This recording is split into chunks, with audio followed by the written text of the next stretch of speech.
Hey everyone, in this video, I'll show you how to use materials in Spline.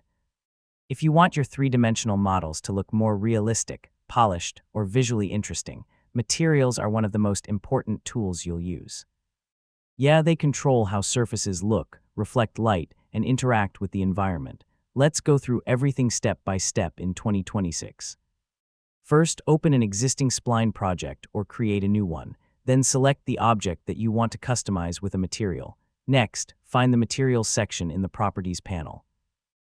This is where you'll control the appearance of your selected object. Now choose a color and experiment with different surface styles. You can create matte, glossy, metallic, glass-like, or even transparent effects depending on the look you're going for. Next, customize reflection and roughness settings.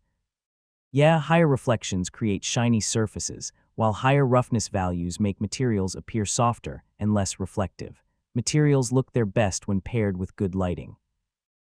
Try adjusting your scene lights to see how different materials react under various conditions.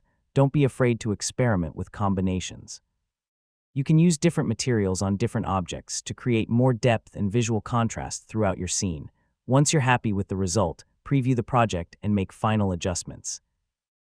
Small material tweaks can make a huge difference in the overall quality of your design, and that's basically it. You now know how to use materials in Spline in 2026.